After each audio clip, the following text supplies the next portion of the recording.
Part 2. My mother-in-law destroyed my wedding dress the night before my big day because she claimed it would outshine her own daughter's $10,000 dress, but then my father-in-law stepped in and revealed a dark secret that left everyone speechless.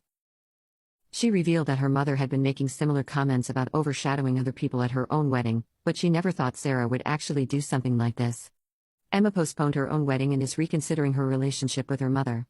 She confided in me that Sarah had been trying to control every aspect of her wedding, even threatening to withdraw financial support if Emma didn't choose the exact flowers and venue that Sarah wanted. Sarah has been blowing up everyone's phones with texts and calls. Her messages swing wildly between desperate apologies and vicious accusations. One minute she's begging for forgiveness, the next she's claiming we're all conspiring against her. She even tried to claim that she was just trying to help me by preventing me from wearing an outdated dress that would have embarrassed the family. The texts got increasingly erratic as the days went by. She would send messages at 3 a.m., ranging from "I just want my family back" to "you're all going to regret turning my children against me." When we didn't respond, she started sending voice messages, sobbing one minute and screaming the next. James had to block her number after she sent him a particularly disturbing message about how ungrateful he was after everything she sacrificed for him. The worst part was when she started posting on social media. She wrote this long, dramatic post about how she was being unfairly vilified and how some people were trying to destroy her family.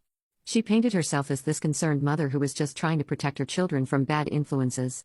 Several of her friends started leaving nasty comments on my Facebook photos, calling me a homewrecker and accusing me of turning her family against her. I had to make all my social media private and block dozens of people I'd never even met. Update 2: 2 weeks have passed, and things have gotten even more complicated.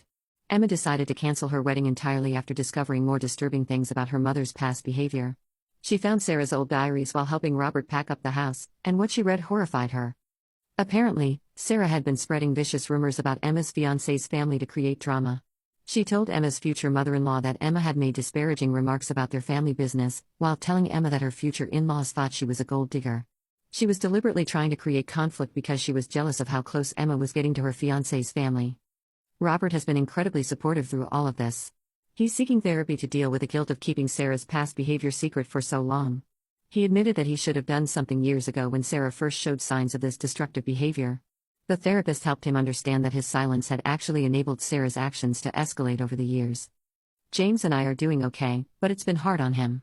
Finding out this side of his mother has really shaken his faith in his childhood memories. He's started questioning everything, wondering if other happy family moments were also built on his mother's manipulations. We've decided to go to family therapy together to work through all of this. The most shocking update is that 2 other women from Sarah's past have reached out to us after seeing Emma's post about canceling her wedding. They were former friends whose special occasions were similarly ruined by Sarah's actions. One was a baby shower where Sarah accidentally spilled coffee on all the gifts because she was jealous that her friend could have children easily while she struggled with fertility.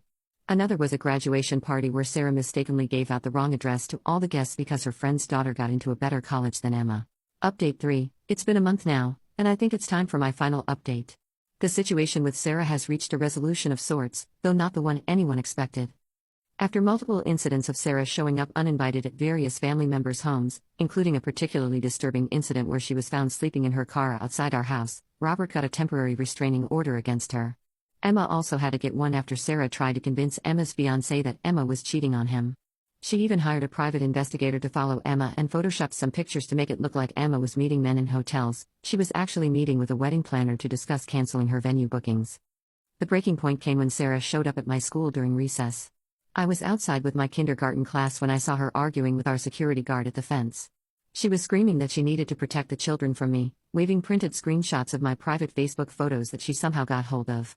Some of my students started crying because of her yelling, and we had to quickly usher them inside.